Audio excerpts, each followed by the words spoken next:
कबीर हरि जय रूठ जा, यानी तुम्हारा राम रूस गया, आपत्तियां शुरू होगी, वो घड़े का जल समाप्त हो गया। तो गुरु की शरण में जा, यानी पूर्ण संत के पास शरण में पहुंच। और कह कबीर गुरु रूठ गए तो हर ना करे सहाय। आपने गुरुजी के प्रति ही कोई दुर्भावना पैदा कर ली, कोई उसमें दोष देख लिया अपनी ही सोच अनुसार, या कोई यहाँ अपने मर्यादा भंग कर दी, तो उससे गुरु रुष्ट हो जाता है। जैसे इस दास को जब पता चलता है कि ये व्यक्ति यहाँ आ भी रहा है और कहता मैं नाम भी ले रखा है, और ये बीड़ी भी पीवा है, गुट्टी भी लगा जाता है कभी कभी, तो तब मैं रुष्ट होता है, ये दास रुष्ट होता है, दुख होता है मुझे कि कोई फायदा नहीं इसके यहाँ आने का।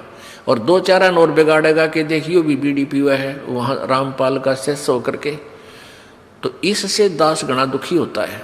उस व्यक्ति को चाहिए अपनी गलती स्वीकार करे, दोबारा उपदेश ले ले, शुद्ध करा ले अपने उपदेश को, और भविष्य में नहीं पीवे, अपना कल्याण करवा ले।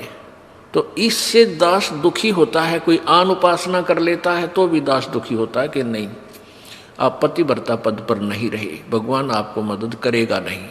फिर लाभ क्या होगा यहाँ डरे धक्के खान का, यहाँ आने का कोई लाभ आपको नहीं प्राप्त होगा।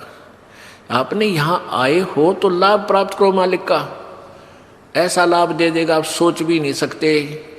आप चक्कर में पड़ जाओगे, क्या परमात्मा सचमुच ऐसे सुख दिया करता है? सुना करते थे, लेकिन आप यहाँ देखा करोगे, आप यहाँ महसूस करोगे। तो क्या बताते हैं, जय इब के सतगुरु मिले, सब दुख आँखों रो, चरणों ऊपर शीस धरूं, कहूँ जो कैडी हो। कबीर साईं मिलेंगे, पूछेंगे कुशलात, आदि अंत की सब कहूँ, अपने दिल की बात, गुरुजी तुम ना भूलियो। चाहे लाख लोग मिल जाएं, हमसे तुमको बहुत हैं, तुमसे हमको नाही, तुमरे विसारे क्या बने, मैं किसकी शरण में जाऊं। शिव ब्रंश मुनि नारद, इनके हृदय न समाऊं। अब गुण किए तो बहुत किए, करत न मनी हार, बावे बंदा बख्श दियो, बावे गर्दन उतारे। अब गुण मेरे बाप जी, बख्शो गरीब नवाज, जो मैं पूत कपूत हूँ, बहुर पिता को लाजे। मैं अपराधी जन्म का, नख सिक भरे विकार, तुम दाता दुख भंजना, मेरी करो संभार। राम कृष्ण से कौन बड़ो, उन्हों भी गुरु कीने, तीन लोक के वे धनी, गुरु अग अधीन।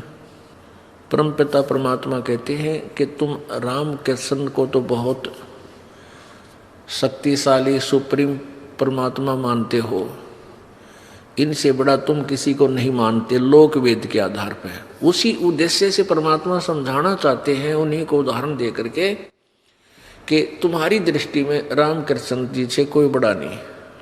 तो उन्होंने भी गुरु बनाया।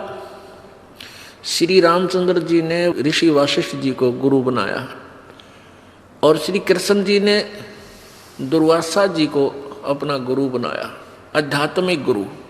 संदीपनी ऋषि उनके केवल अक्षर ज्ञान कराने वाले गुरु थे, जैसे शिक्षक होते पढ़ाया करें, और आध्यात्मिक गुरु दुर्वासा जी थे। तो परमात्मा में ये बताना चाहते हैं कि राम कृष्ण से कौन बड़ा, और उन्होंने भी गुरु कीन, और तीन लोक के वे धनी, तीन लोक के मालिक, गुरु आगे अधीन।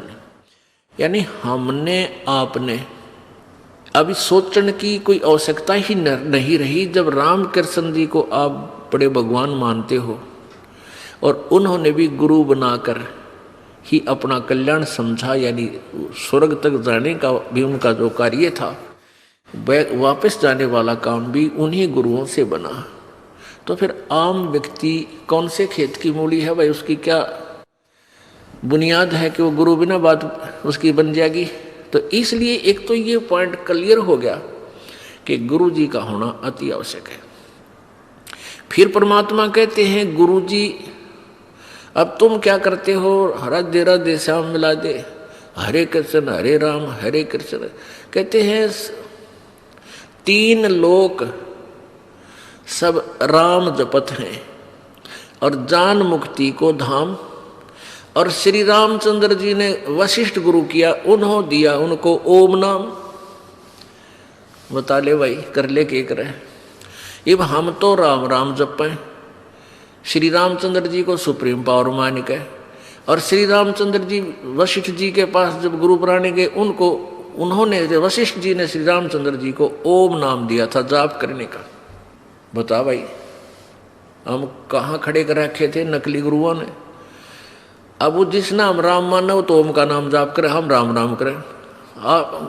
जैसे कोई व्यक्ति तो लड्डू खावे राम है, क्या खावे डले, कोई बात हुई या? यानी वही जैसे कोई काजू खावे बादाम खा रहा है और हम खाओ बादाम का छिलका। यानी राम शब्द जो है उसके अंदर गुप्त है वो मंत्र आम व्यक्ति नहीं कह सकता कि तू यो मंत्र जाप कर ले, फिर वो उसका गुरु बन गया। अगर किसी ने किसी को थोड़ा सा भी गुरु रूप में गाइड कर दिया तो वो ओरिजिनल गुरु से कट के वो ऑटोमेटिक सिस्टम है कि वो गुरु बन गया। अब दोनों चौड़ चपट उसके ऊपर उसका बाहर आ गया। तो ऐसे ये गुप्त मंत्र रखे जाते हैं, ये सीधे नहीं कहे जाते कि हमारे गुरुजी ये नाम देते हैं ऐसे जाप कर लो या ऐसा कर लो, नहीं। इतना कह सकते हैं भाई राम नाम बदलो, राम नाम जपया करो, राम नाम ले भाई, राम नाम ले। अब वो राम का नाम अन्य है, जैसे बादाम का छिलका ऊपर कुछ है अंदर गिरी नारी है, ऐसे ही ये नाम गुप्त होते हैं। कोई जैसे महर्षि वाल्मीकि जी को नाम दिया था, अब वो कहते हैं वो राम राम करे था, राम राम नहीं करे थे वह, वो तो ओम नाम का जाप जपया करते। राम तो वैसे जैसे हम सच्चाई बोलते हैं ना, ये हमारा मंत्र नहीं है। ऐसे राम कोई शब्द मंत्र नहीं है किसी ऋषि का, वो तो ओम से शुरू होते हैं। और ओम केवल ब्रह्म तक की जाप है, और ये भी पूरे अधिकारी से लेकर ही कार्य करता है, अन्य से नहीं। तो यहाँ क्या बताते हैं परमात्मा कबीर जी कि 3 लोक सब राम जपत हैं, जान मुक्ति को धाम। और श्री रामचंद्र ने वशिष्ठ गुरु किए, उन्होंने दिया ओम नाम। अब रामचंद्र जी तो ओम नाम जप पर, तुम राम राम जपो। वाह भाई वाह, किसे बेचड़ा रखे थे।